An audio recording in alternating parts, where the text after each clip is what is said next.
Olá, seja você bem-vindo a mais uma edição do programa É Pra Valer. Eu, Henrique Morgantini, tenho o maior prazer em receber todos vocês, assim como recebo ótimos convidados nessa noite que vão me ajudar a fazer um excelente programa. Você já sabe, o nosso compromisso sempre às 10 da noite aqui pela PUC TV, e nós estamos nos estúdios do setor universitário fazendo esse programa para você, para levar debate, levar informação, botar uma pulga atrás da orelha, levantar polêmica, para você se irritar. Se quiser xingar alguém, tem contato de cada um dos nossos convidados aqui hoje para você xingar, elogiar, comentar, fazer amizade, pedir um favor. Não, pedir um favor é sacanagem, não faz isso. O programa não é para isso. E eu já começo apresentando aqui os meus amigos nesta noite. Eu começo pelo jornalista do jornal O Popular, Pedro Palazzo, uma carinha já conhecida. Todo mundo conhece o Pedro Palazzo, já esteve aqui outras vezes. Prazer recebê-lo, queridão. Obrigado, boa noite a todos que estão nos assistindo. Maravilha. É bom estar de volta, né? Você gostou? Gosto de participar do programa com vocês. O cachê é bom, na verdade. Jornalista é assim, um cachezinho, um pendrive, um negocinho. Tem que ganhar um negocinho, não vai, mas tudo bem. Recebo também aqui pela primeira vez, com muito prazer, um grande amigo, um dos grandes juristas que está despontando, eu fiquei até emocionado para falar, que está despontando no Centro-Oeste brasileiro, rompeu o Goiás, rompeu o Distrito Federal, está brilhando, tem uma tese interessantíssima e muito polêmica, que nós vamos falar daqui a pouco, sobre o mensalão e sobre o julgamento da ação no STF. Ele é Pedro Paulo de Medeiros, meu amigo PP Medeiros, que vai nos ajudar a fazer esse programa. É um prazer recebê-lo aqui, meu amigo. Eu é que agradeço o convite, agradeço a atenção dos telespectadores e espero poder contribuir com esse programa e manter essa espirituosidade que é presente aqui, assim como a técnica que tentaremos imprimir aqui um pouquinho. Maravilha.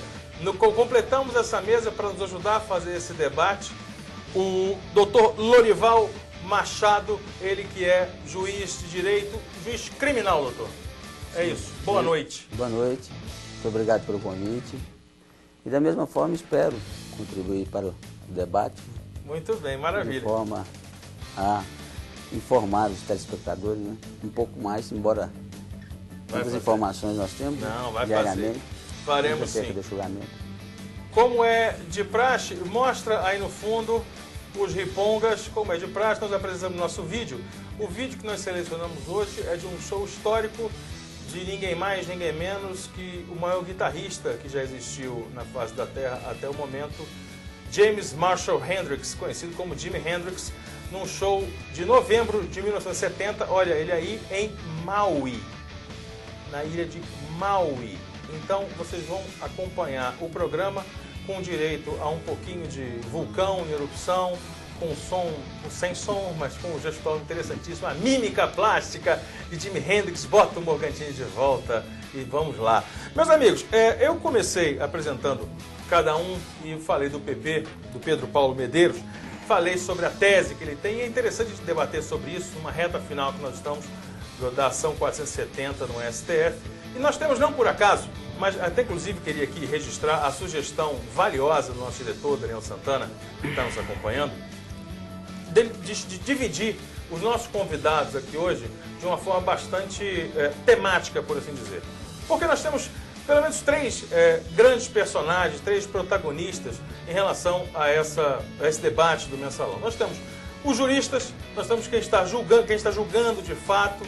E aí entra um grande questionamento sobre como está julgando, mas isso é passível em toda e qualquer ação. Nós temos os réus, ora representados e sempre representados por seus advogados, e nós temos a imprensa, que forma a tal opinião pública. E aí entra um grande debate entre jornalistas, entre órgãos de imprensa, e também sobre essa opinião pública, sobre como é formada essa opinião a partir de meios de comunicação. Por isso nós temos aqui hoje esses representantes, não para fazer uma simulação, nada disso, nós não vamos aqui inventar um julgamento dentro do julgamento, não é nosso objetivo. Nosso objetivo é lançar teses, lançar ideias e que com esse debate você possa se informar cada vez mais. Eu começo falando com o Pedro Paulo Medeiros porque ele tem uma tese interessantíssima. Na avaliação jurídica, segundo ele, há uma possibilidade de que o julgamento seja anulado. Você não ouviu errado. Ele pode sim ser anulado numa corte internacional. Isso é tudo que eu sei. Vou procurar saber melhor agora. Pedro Paulo, como funciona isso? Que história é essa? Morgantini, veja só.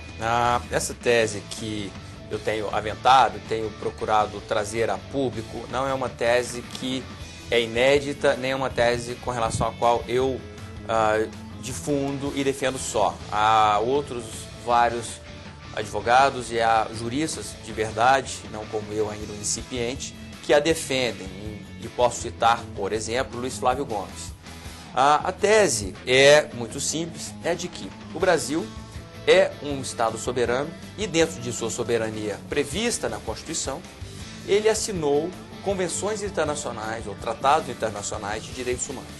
Nesses tratados, o Brasil se compromete a cumprir regras que estão ali estabelecidas. O Brasil, espontaneamente, se comprometeu a cumprir aquelas regras. Primeira premissa. E então, dentre essas regras, há duas muito importantes, que são: todo cidadão que for julgado criminalmente terá direito a recorrer a um órgão diverso ou a uma instância superior, se não superior, diversa pelo menos. Eu sempre vou ter direito a recorrer de uma sentença condenatória a um outro órgão. É um direito que eu tenho no âmbito criminal. Isso está previsto na Convenção Americana de Direitos Humanos, que é o chamado Pacto São José da Costa Rica. Há também uma previsão de que eu tenho o direito de ser julgado por um juiz imparcial, neutro, ou que não tenham sido colhidas dentro do devido processo legal. Traduzindo para português, Vamos lá. um juiz que investigou não pode ser o juiz que julga. Quem investiga, ele faz essa investigação unilateralmente. Defesa não participa, ninguém participa.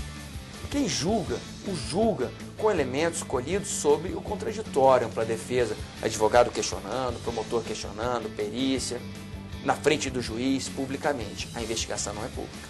Tá? Você pode até ter acesso à investigação depois, mas a colheita é feita de forma unilateral. Então quem investiga não pode julgar. Um terceiro ponto, a Convenção Americana diz: eu tenho o direito de ser julgado somente por meu juiz natural. O que é isso? É o juiz previsto em lei, previsto na Constituição, que irá me julgar. O que é que está acontecendo nesse julgamento da ação penal 470, que deu-se o nome de mensalão, que novamente é uma forma de, e isso nós defendemos, de tentar desde logo condenar e incriminar como marketing mercadologicamente. O julgamento está ocorrendo perante o Supremo Tribunal Federal contra 38 pessoas, mas somente 3 delas são realmente julgadas pelo Supremo por previsão constitucional. Ou seja, elas têm foro por prerrogativa de função. As outras todas não têm. São cidadãos comuns que deveriam ser julgadas em um juiz, em primeira instância. Depois, se condenados, recorreram ao tribunal, depois ao Superior Tribunal de Justiça e, quem sabe, ao próprio Supremo Tribunal Federal. Eles teriam várias instâncias recursais, mas estão sendo julgadas diretamente no Supremo. Isso viola o princípio do juiz natural previsto na Convenção Americana. Outro ponto, o ministro Joaquim Barbosa, e poderia ser qualquer outro, em que pese toda a sua capacidade técnica, e de fato ele é brilhante, ele investigou, ele presidiu o inquérito. Antes dessa ação existia um inquérito no Supremo. Ele presidiu, ele deferia as provas, as investigações, as medidas, e agora ele julga. Entendemos que isso também afronta a imparcialidade que se espera de um juiz. Portanto, entendemos que quem investiga não pode julgar. É uma violação à Convenção Internacional de Direitos Humanos, no nosso entendimento. E o terceiro ponto é de que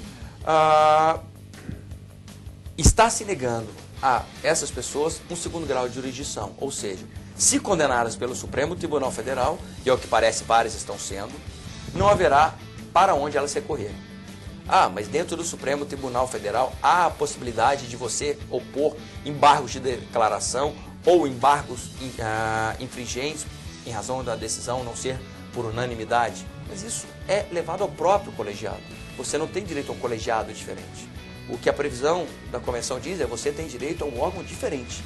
Então, esses 3 pontos, para resumir, logicamente, poderia falar outras várias, entendo, eu e vários outros advogados, afronta a Convenção Americana de Direitos Humanos, de que o Brasil é signatário, espontaneamente, dentro de sua soberania. A premissa que parte disso aí eu quero trazer a conversa ao Pedro Palazzo, é de que há uma pressão popular, talvez instigada por veículos de comunicação, e a gente fala talvez de uma forma muito polida, porque há sim uma pressão de alguns segmentos da imprensa para que haja realmente algo bem incisivo em relação à ação 470. Isso tudo que você está me explicando, Pedro Paulo, isso origina, de acordo com a sua avaliação, tem uma origem nessa pressão? Quer dizer, há uma necessidade dos juízes, dos ministros, olha, nós precisamos dar resposta, nós precisamos ficar bem, e para a gente ficar bem, vamos já condenar essa pessoa de plano? Há 2 pontos. Que há uma publicidade opressiva, há. Que a mídia cobra punição, cobra. Que ela está sendo opressiva, está. Isso é fato, não há como eu negar. Mídia essa, imprensa essa, que é livre para fazê-lo exatamente em razão dessa Convenção Americana de Direitos Humanos e da Constituição Brasileira. É por isso que a imprensa é livre e deve ser. Bom, isso influencia o Supremo Tribunal Federal? Não posso dizer isso. Não posso afirmar isso. Mas alguns ministros disseram, e aí é uma questão mais ideológica, acadêmica, que eles entendem que o juiz deve ouvir o povo. Eles entendem que o juiz deve ouvir a voz da população. Sim. Há juízes que acham que não. Mas eles entendem que sim. Alguns entendem, adotam a doutrina da sociedade aberta dos intérpretes, que é a sociedade quem deve interpretar a Constituição. E o juiz, o ministro supremo, nada mais faria do que sacramentar a população. O problema é que a vontade popular muda todo mês. Sim. E a opinião pública e a opinião publicada nem sempre você consegue dizer qual vem primeiro. Então, você não pode fazer, Pedro Paulo, essa avaliação. Nós também não podemos fazer, mas eu posso fazer a mesma pergunta para o doutor Lorival, ainda que em tese. E o doutor Lorival queria expandir mais, não queria nem fazer a pergunta especificamente sobre o senhor avaliar, seria uma posição desconfortável para mim, para eu que pergunto, e para o senhor que eventualmente responderia. Não é nenhuma avaliação em relação aos ministros, mas existe, o senhor no seu trabalho como juiz de direito, existe esta pressão que por algum ponto é positiva, mas em algum ponto também torna-se negativa, por às vezes romper a ideia do universo jurídico e tornar-se de repente só uma necessidade de dar uma resposta? Veja bem, a posição nossa é uma posição, na verdade, muito solitária. Não existe profissão mais solitária do que a de juiz. Então, Nem goleiro? Nem goleiro. Tá certo. Porque o goleiro ainda tem apoio dentro da área. E eu, dentro de 4 paredes, eu não tenho ninguém. Maravilha. Então, veja bem, nossa posição é muito solitária. Pressão, lógico que existe. Isso aí, principalmente nós que estamos ali na linha de frente, né, e para julgar, e como toda sociedade necessita e exige quase que o julgamento seja de imediato, e muitas vezes, e na maioria dos casos, na verdade, né, que as pessoas se envolvem emocionalmente, seja por um aspecto ou outro, e elas não têm a visão que nós temos. Porque, na verdade, o juiz já não julga pessoas, ele julga fatos. Né? Eu, na condição de juiz criminalista, então eu julgo fato. Então eu nunca tive ninguém na minha frente, nenhum réu na minha frente, que eu fizesse uma avaliação acerca da pessoa dele.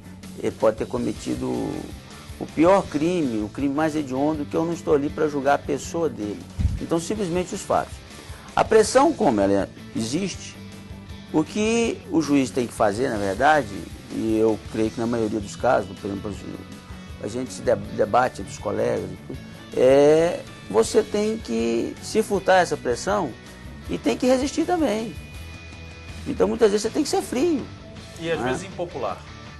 Não, veja bem, toda decisão do magistrado, toda ela, seja qual for, até mesmo na área civil, quando você faz um acordo que compõe as partes, alguém já sai satisfeito. Alguém sai chateado. Agora, veja bem, numa situação como essa, onde você tem o julgamento de maior repercussão do país, né?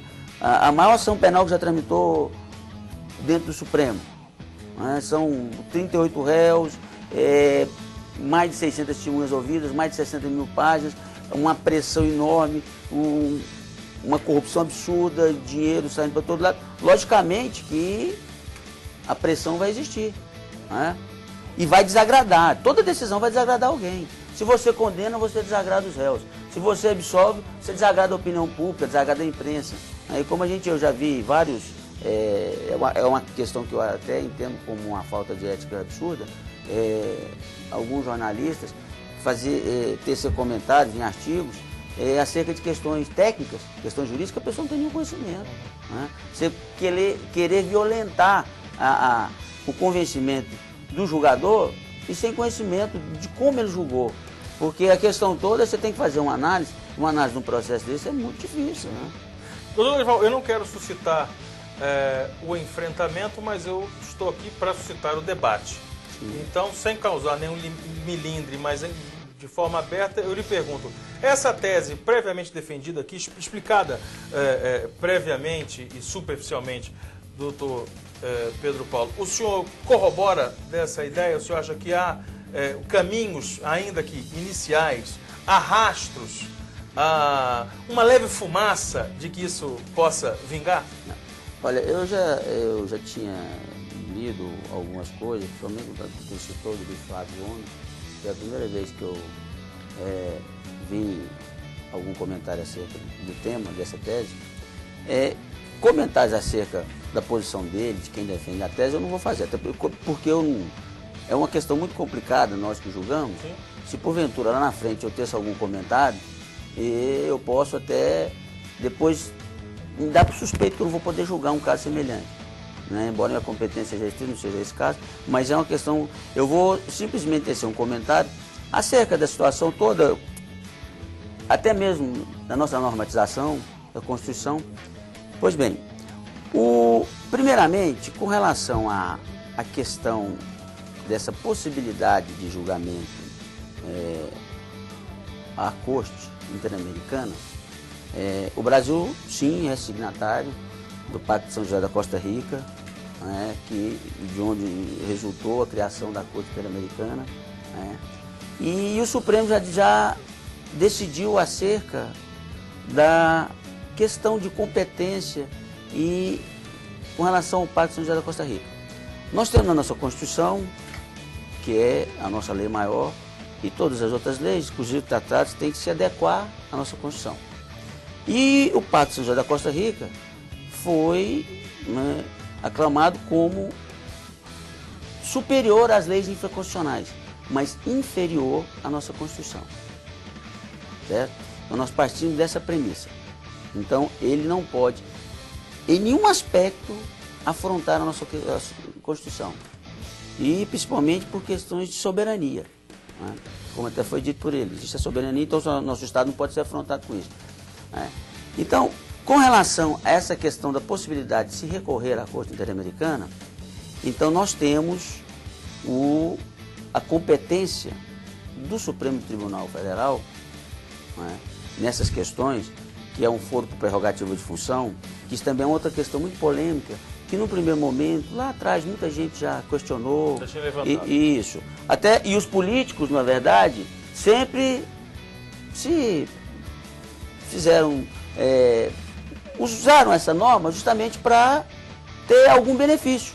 Porque eles entendem, e isso já foi declarado muitas vezes, que uma pessoa que exerce um cargo, um congressista, um chefe executivo e tudo, em razão, que for a prerrogativa de função, não é da pessoa. Ele dá garantias àquela função. Então ele não poderia ser julgado por um juiz monocrático, um juiz de primeiro grau. Né? Então, porque poderia afrontar aquela posição, aquela função que ele exerceu. Então, pois muito bem. Então, isso é uma norma, está lá na nossa Constituição, é a competência do Supremo para julgar os crimes comuns, no artigo 102, inciso 2º da Constituição Federal, a competência do Supremo para essa matéria. Né? Então, é uma coisa que eles não podem alegar isso agora, porque lá atrás foram eles mesmos que criaram essa normatização. Pois bem, então...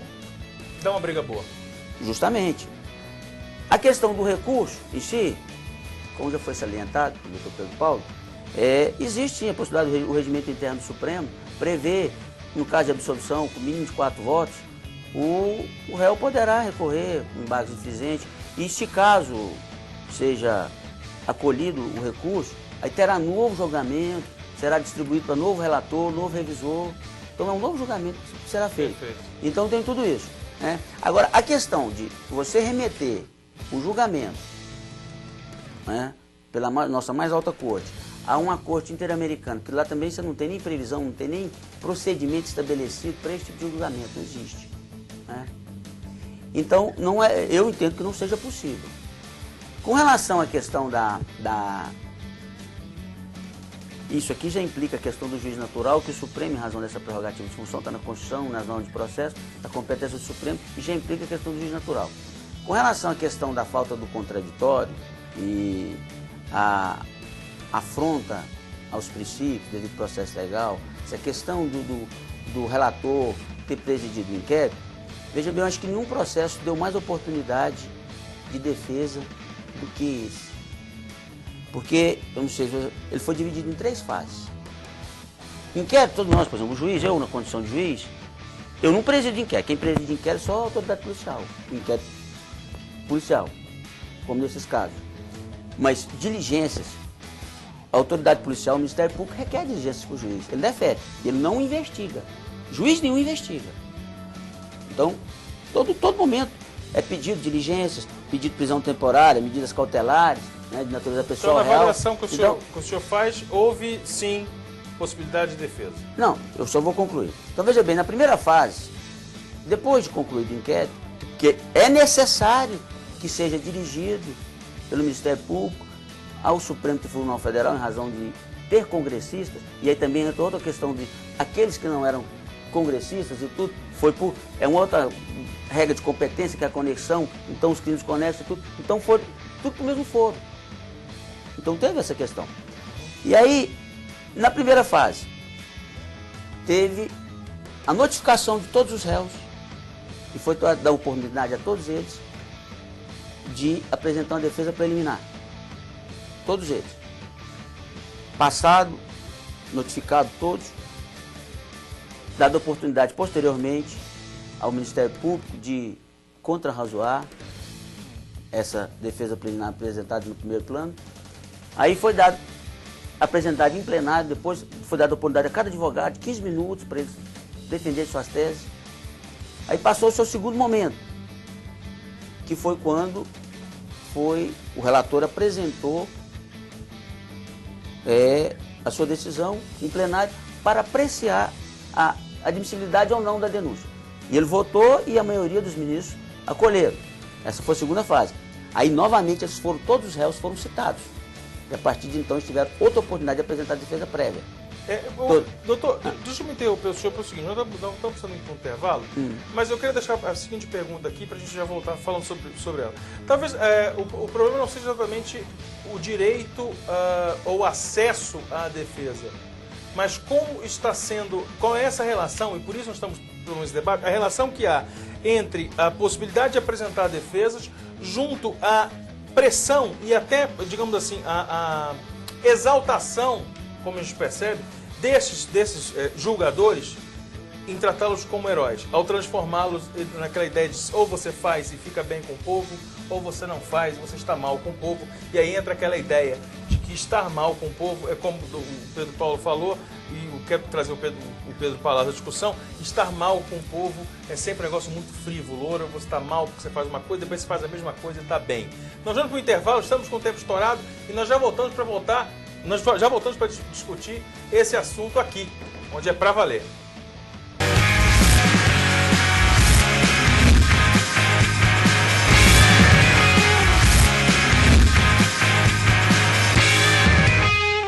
Nós voltamos para o nosso segundo bloco aqui no É Pra Valer, pela PUC TV, o nosso compromisso todas as terças-feiras às 10 horas da noite. Se você chegou agora, você chegou atrasado, não faça mais isso. Semana que vem quero você às 10 em ponto.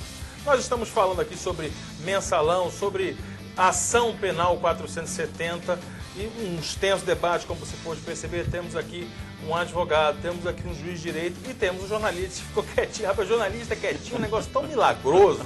Eu acho que esse programa deve receber algum prêmio internacional. Estamos falando do corte. Porque é muito cuidado com o que vem. Olha, pois é. Eles têm o conhecimento específico da causa. Mas tem algumas perguntas, mas assim, vamos passar para os outros temas depois que o professor concluir, depois que o doutor concluir. Não, legal, mas o que eu queria falar com você, como representante do meio da informação, da imprensa, é o seguinte: o doutor foi muito feliz o doutor Dorival foi muito feliz, que ele falou o seguinte: eu julgo, né?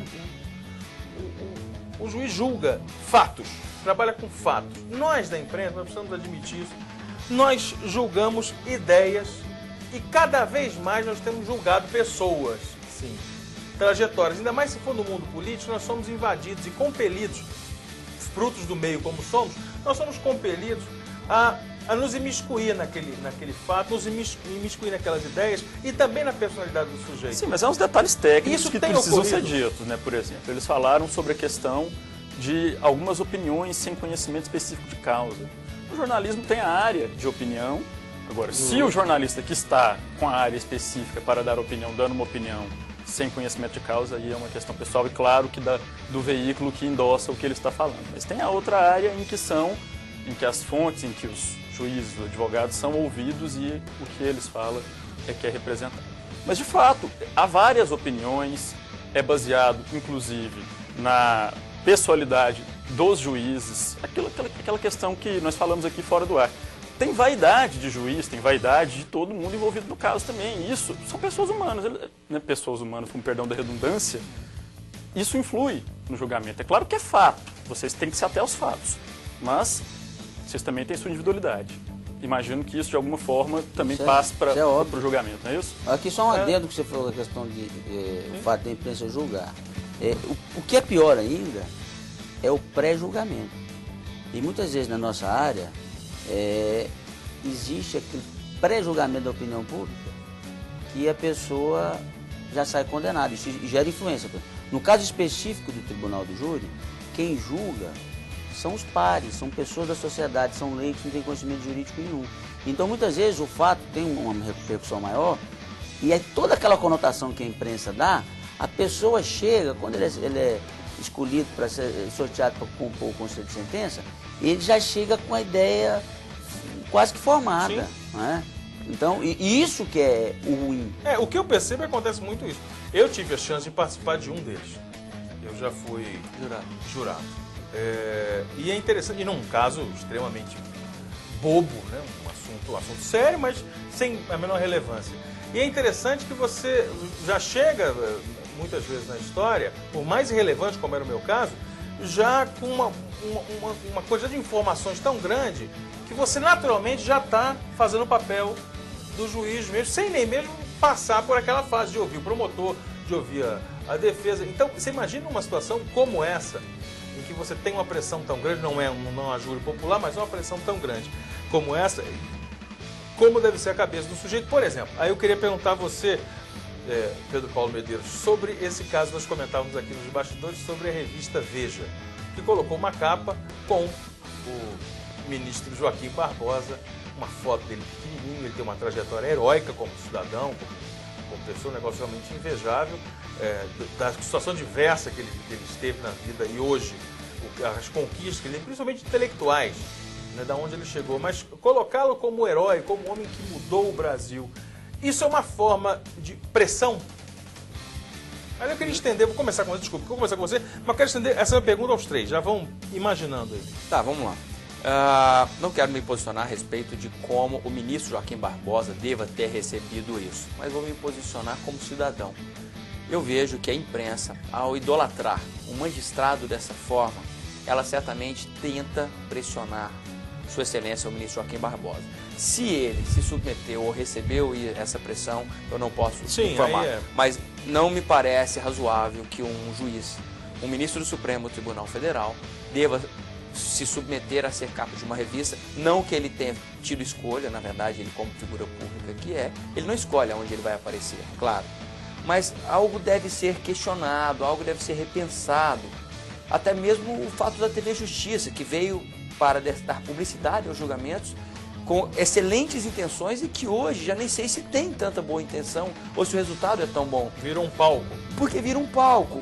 Um ministro que chega no restaurante, todos levantam e batem palma para ele, porque ele condenou pessoas, que esse público que estava no restaurante tem certeza que é culpado, porque a mídia disse para eles que essas pessoas são culpadas. Algo tem que ser repensado. Porque um dia, esses 38 podem ser nós. Pode ser o meu pai, o meu filho, o meu irmão. E eu vou fazer o quê?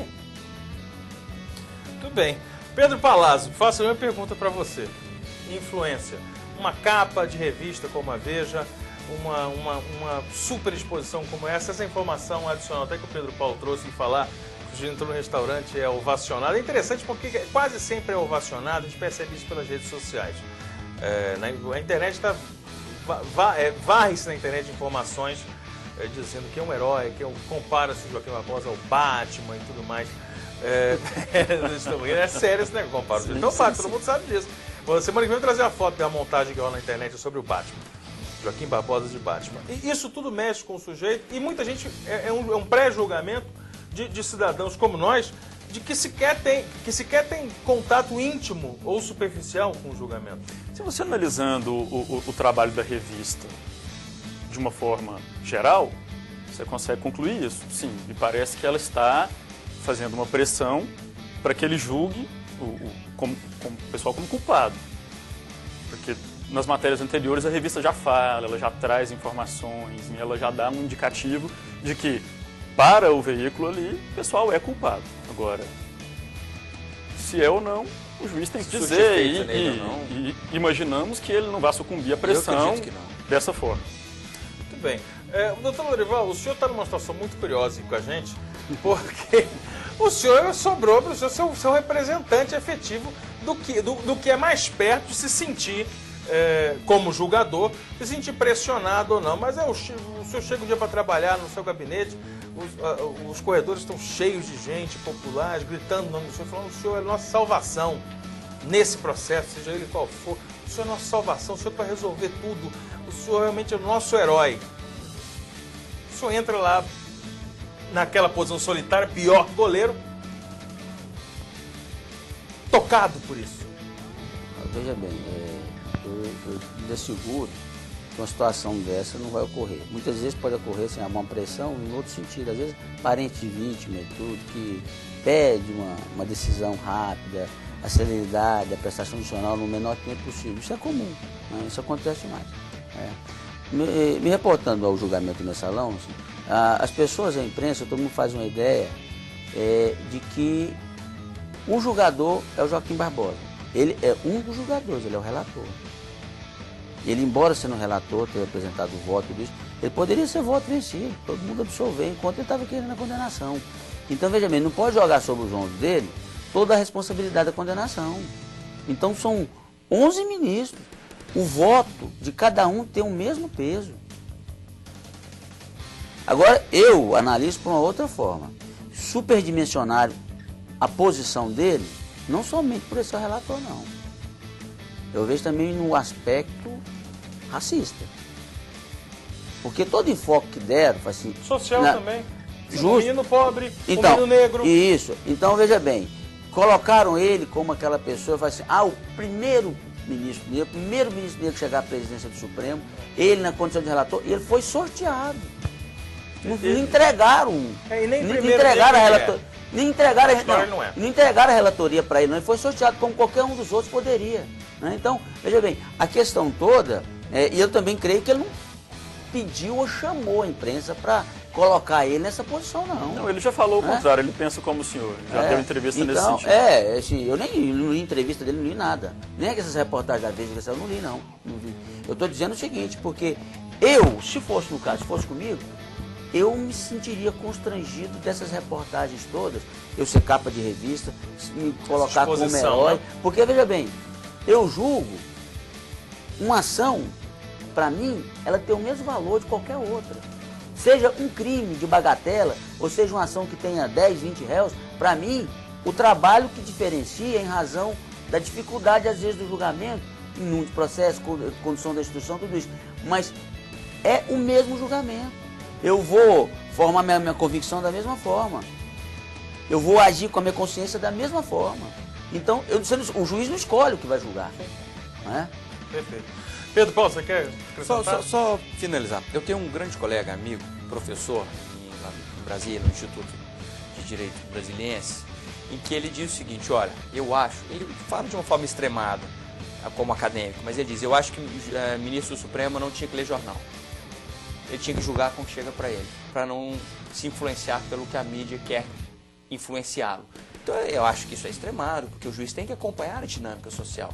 Mas o que ele diz é exatamente isso, o juiz não tinha que ler. E só para finalizar, a respeito de opinião que já sai pronta em razão da imprensa, imagine, vocês acham que o casal Nardoni teve um julgamento imparcial e neutro? Não teve.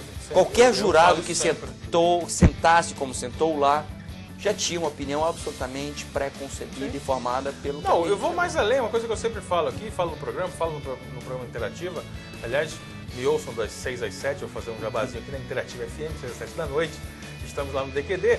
O Bruno, goleiro Bruno. Goleiro Bruno.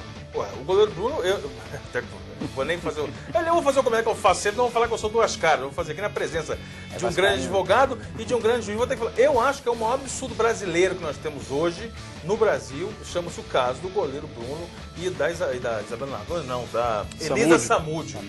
Porque não tem razão para aquele sujeito estar preso, estar da forma que está, exceto pela pressão de que a polícia está fazendo seu trabalho, de que a justiça em Minas faz o seu trabalho de forma exemplar e prende, mesmo sendo um cara rico, famoso, etc. e tal. Mantém o sujeito preso sem qualquer rastro de explicação.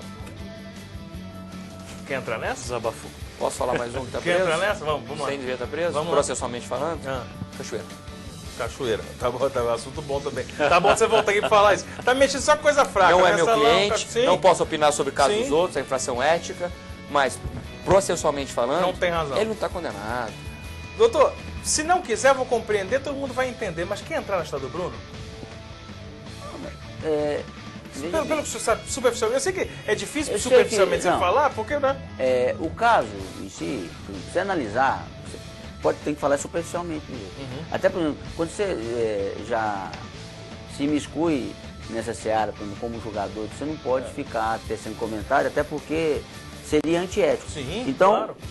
processualmente, em razão de garantias constitucionais, processuais constitucionais, o tempo de prisão dele já passou de um prazo razoável. Né? Pronto. Então, Já me dei satisfeito agora, com essa resposta. Agora, a situação em si, a fundamentação da decisão para manter, isso eu não sei. Você não tem acesso, não, mas... O mesmo argumento do Tourinho pro Cachoeira, né? Do Tourinho, assim, em aceitar o pedido feito pela defesa.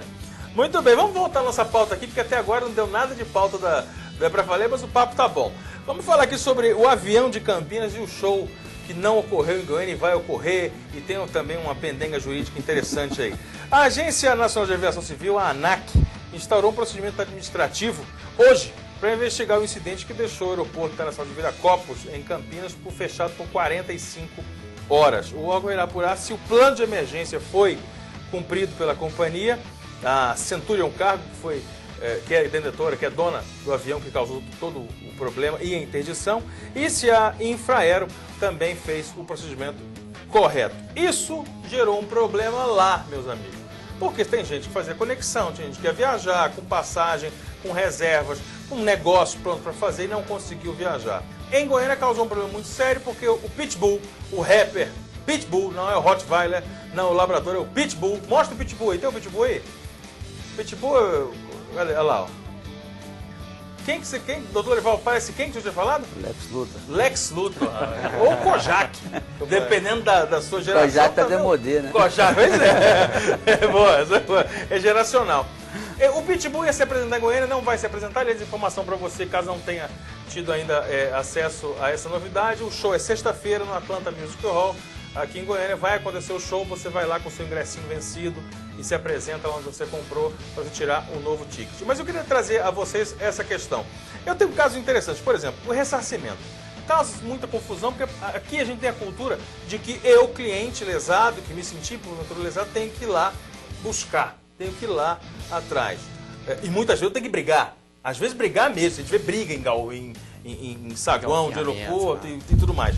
E por outro lado, um caso europeu muito interessante, um amigo meu comentou isso comigo, ele estava para pegar um trem na Espanha, um trem internacional. Ia para um outro país que eu não me recordo qual. E nessa história de pegar o trem atrasou por 15 minutos. Pô, ele chateou, tudo bem, 15 minutos.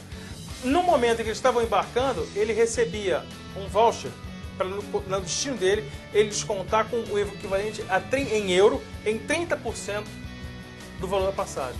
Eu falei, por que? Tá ganhando dinheiro, o que eu fiz aqui? O que aconteceu? É rolo? Eu falei, não, justamente pelo atraso. Para compensar o atraso. Para compensar o atraso. Nós estamos, Pedro Paulo, nós estamos engatinhando nessa questão da defesa do consumidor? Bem, na verdade, o Congresso Nacional ele tem se preocupado muito com as relações consumeristas. Tanto é que há uma comissão formada para atualizar o Código de Defesa do Consumidor brasileiro. E o próprio fato de nós termos um Código de Defesa do Consumidor já é um simbolismo muito importante.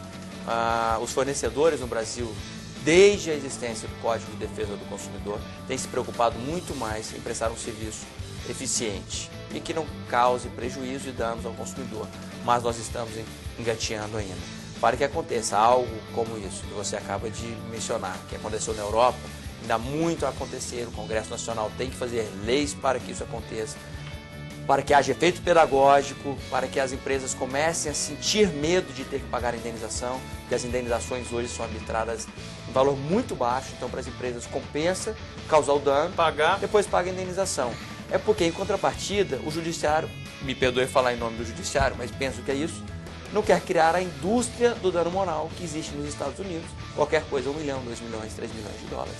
Então o judiciário tenta não evitar o abuso, mas em contrapartida não está fomentando o caráter pedagógico dos fornecedores. Mas o Congresso Nacional tem sempre preocupação com o direito do consumidor, mas chegar a esse ponto nós estamos longe mesmo. Tudo bem. Você vê que o Pedro Paulo foi polido, né? Pediu as escusas. Eu coloquei um do lado do outro. Mostra aqui, abre um pouquinho, mostra um do lado do outro. Olha lá, tá um do lado do outro ali, ó.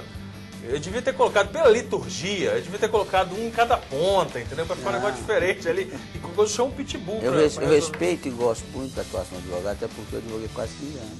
Ah, é? É, então eu sei muito bem o que é o que tá na a pele. atuação do advogado. Eu sei que tá na pele dessa gente. Eu acho uma profissão muito digna, então, e nem necessária para a sociedade, né? Está na previsão constitucional, né? Que é essencial a função, né? Constitucional, então eu não tenho como me furtar isso. Entendi. Doutor Lorival Machado, eu vou por segurança, sabe? E por fisiologismo eu vou chamar o intervalo e depois perguntar o que o senhor acha do jornalista. Mas nós vamos para o intervalo aqui, já voltamos para o terceiro e último bloco do É Pra Valer.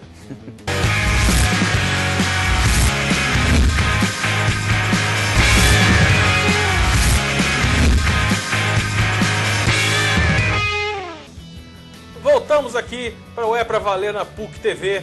Nosso compromisso todas as terças-feiras às 10 da noite. Já falei para você não chegar atrasado. O compromisso aqui é pontual e nós voltamos com uma história sensacional que nós, seres humanos que estamos vivos vivendo esse tempo, vamos guardar isso da memória. Um sujeito fez uma maluquice completamente sensacional. O nome dele é Felix Baumgarten e ele entrou para a história, esse austríaco. Por quê? Porque ele me inventou de pular da estratosfera terrestre. Ele pulou, meus amigos, a mais de 39 quilômetros, 39 mil metros. Eu vou mostrar o vídeo daqui a pouco. Aliás, mostra, do chão.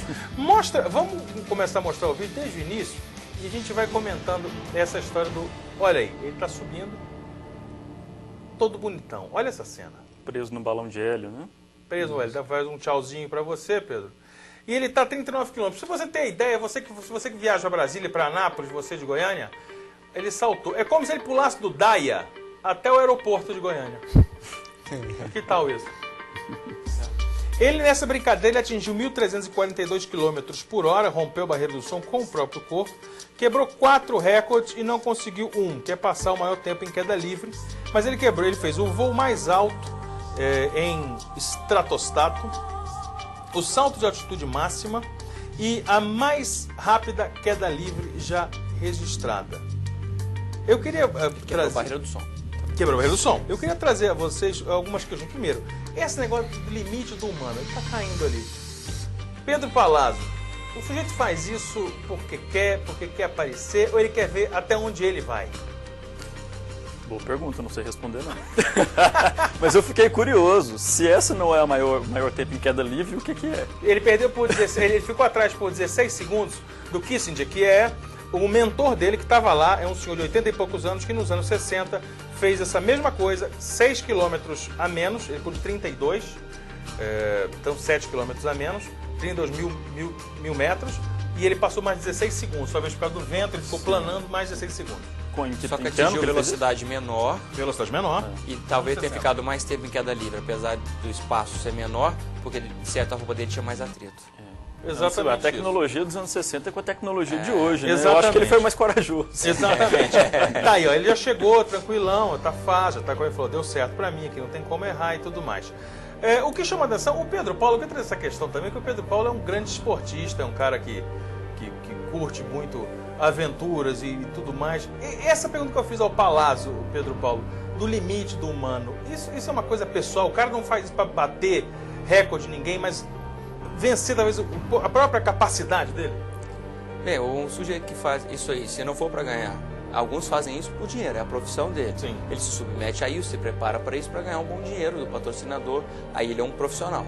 Agora, o sujeito que faz isso por apenas questão pessoal, ou vaidade, ou motivação, quebrar uma barreira qualquer, mostrar para si, deve ter um complexo lá atrás, só um psiquiatra, um psicólogo. Não é normal? Tá? Ele levantou uma questão engraçada. O patrocinador dessa aventura aí tá aí aparecendo, é a Red Bull. E o pessoal que trabalha com publicidade nas redes sociais, a gente viu fazendo até piada, né? Foi a maior antipropaganda, né? Porque a Red Bull mostrou que você não ganha asa nenhuma, você cai igual uma pedra. Que bobagem. Essa era justamente a minha questão, eu queria levar ao Dr. Lorival. Pode falar, Pepe. Bom, mas eu também não posso criticá-lo, ao contrário, devo elogiá-lo. Eu mesmo, quando competia Ironman, ficava 20 horas, 12 horas treinando, passava 20 horas treinando em cima de uma bicicleta, não passava sábado e domingo, 20 horas cada dia, pedalando sozinho. E era pra quê?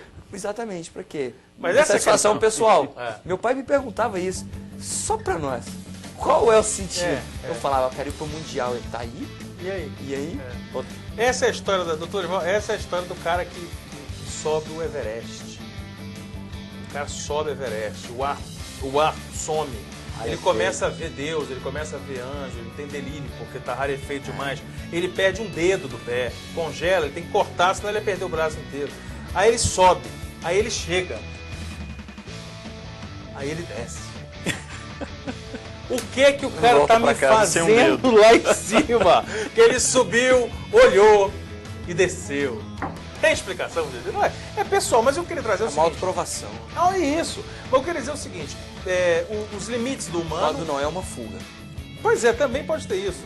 Mas os limites do humano versus os limites do investimento publicitário. Porque a Red Bull conseguiu uma publicidade em âmbito planetário, como talvez poucas vezes se viu no mundo uma transmissão como essa. O negócio da Red Bull, conseguiu botar na roupa do cara Red Bull, balão de ar tinha Red Bull, tudo era Red Bull. Foram 8 milhões acompanhando só no YouTube, se não me engano. Só no YouTube 8 milhões de pessoas pelo mundo. Nós estamos inaugurando talvez uma nova fase. O que antes nós tínhamos nos anos 60, a Guerra Fria, agora nós temos uma guerra bastante aquecida pelas marcas, né? Isso é inevitável até porque o fluxo de informação, de tráfego de dados é muito rápido, muito intenso. E a publicidade hoje tomou uma forma na internet, uma dimensão que você não pode nem mais mensurar onde isso vai chegar. Né? Então hoje você já tem, cada dia que passa você já tem desenvolvimento de novas tecnologias e tudo, e ninguém acompanha. Né? E todo mundo querendo se diferenciar do outro.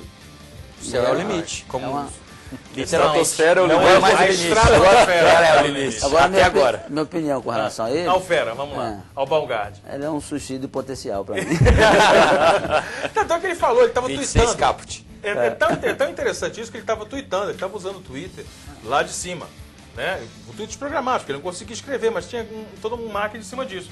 E ele estou aqui em cima e tudo que eu quero agora é saber se eu vou continuar escrevendo, se esse vai ser meu último tweet. Mas você sabe o que acontece? Quer dizer, ele mesmo brincou com essa ideia, eu estou indo para a morte. Agora, eu vejo o seguinte, cada pessoa tem suas buscas, né?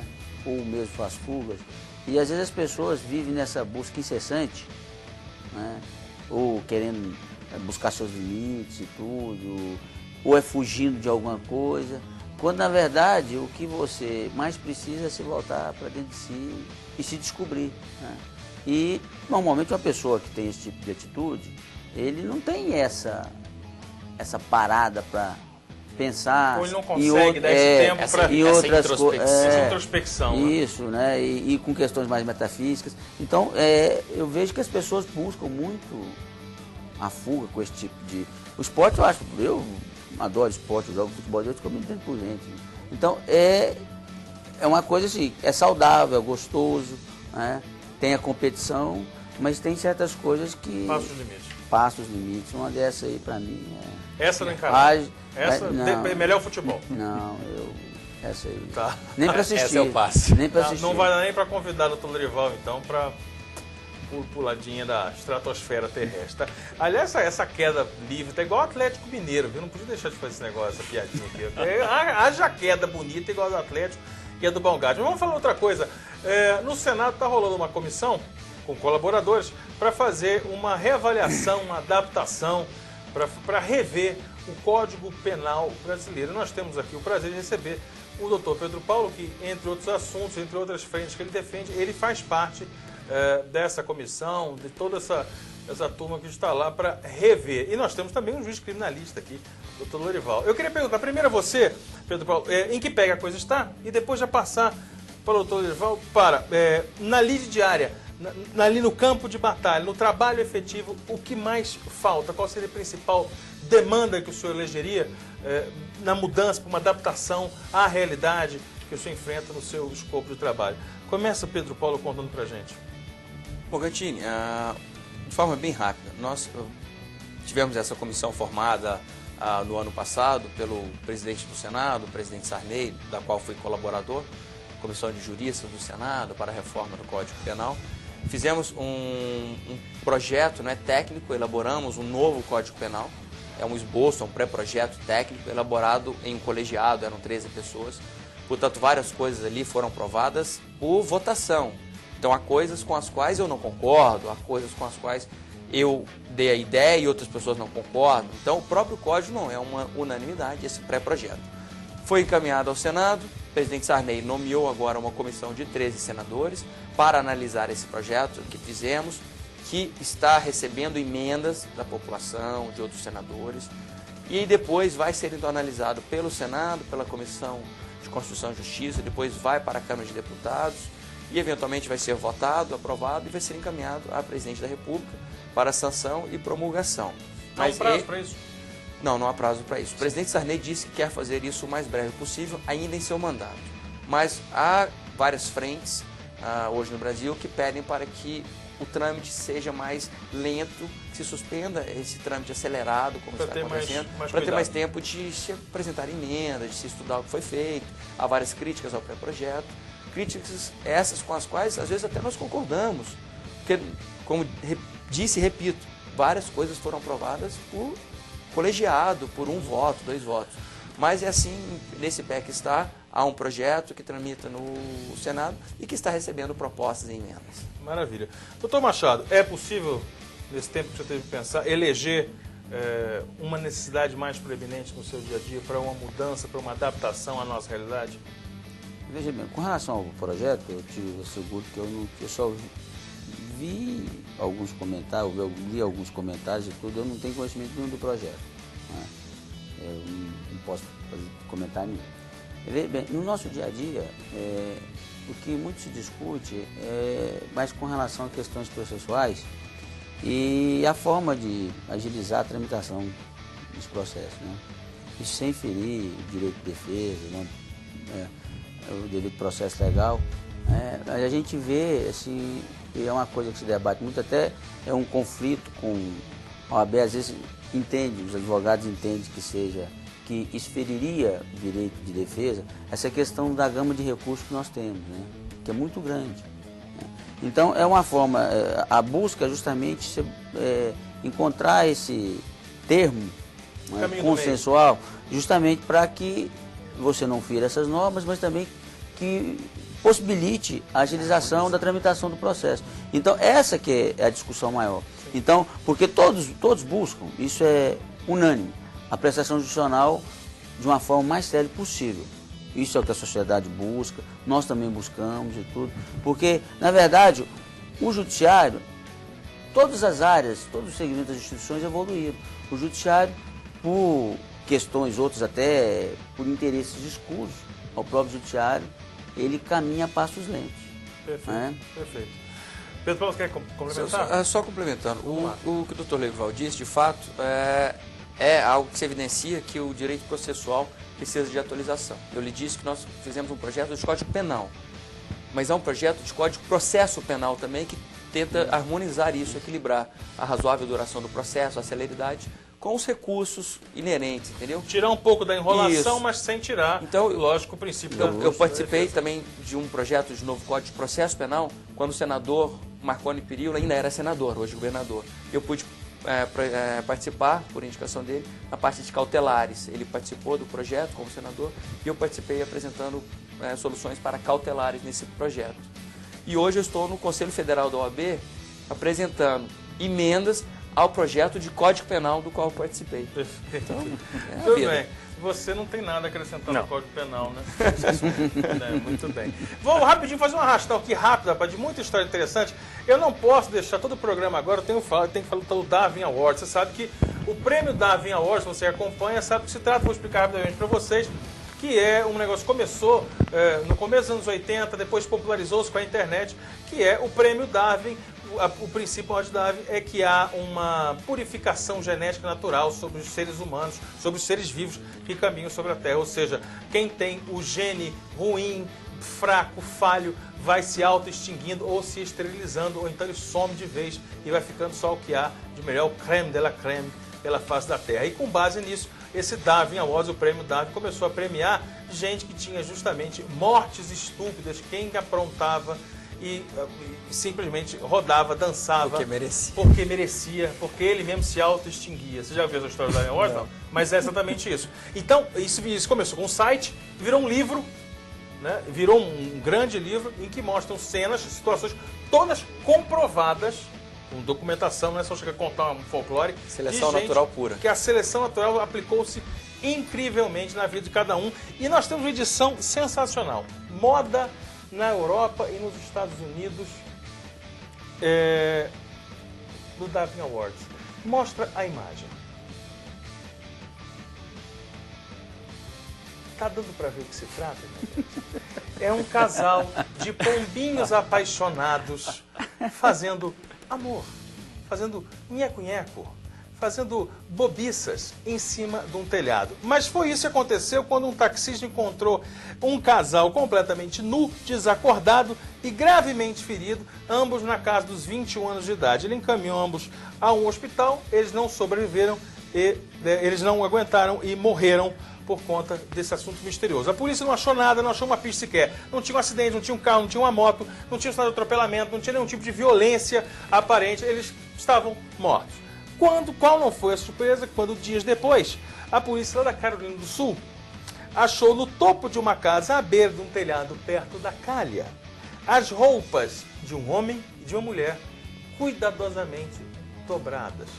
Resumo, eles estavam fazendo sexo cheio de emoção e perigo num telhado, escorregaram, caíram e morreram. Mais Darwin Awards, meus amigos. Impossível. Eu tenho um tempinho aqui, Tabinha? Como é que eu tô? Quero contar mais a história da árvore. Tem? Acabou? Acabou? Nem arremesso cultural? Então vamos rápido. Tem arremesso cultural? Vai, Tabinha. Vem cá. Passa, Tabinha. Eu quero agradecer, então, primeiro, enquanto vocês esse programa aí, agradecer ao doutor Lorival.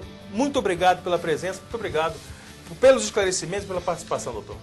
Eu que agradeço o convite, a possibilidade de participar do programa, que eu creio que seja enriquecedor até para as pessoas ter mais acesso a informações, para não termos polêmicas como esse julgamento do mensalão. Não mexemos com nada leve aqui hoje, né? Nada. Só o pão gado. Mas Muito obrigado, muito obrigado. Doutor Pedro Paulo Guerra Medeiros, meu amigo PP, muito obrigado pela sua presença aqui.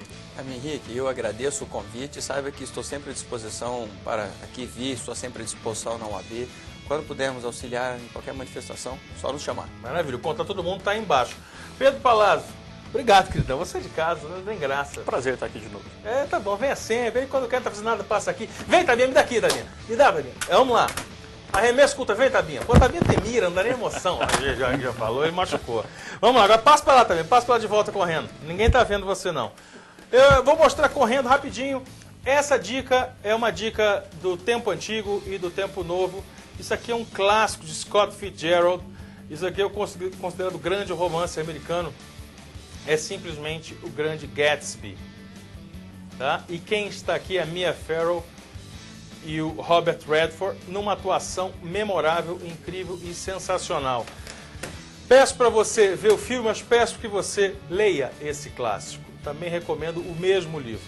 Eu queria contar a história para vocês que o Gatsby foi filmado nos anos 70 pelo Redford, né, estrelando o Redford, e há um remake, há um novo filme do grande Gatsby feito nos dias de hoje, pronto para ser lançado. Está em processo, né, de ser lançado, não é isso? Sim, acho que sim.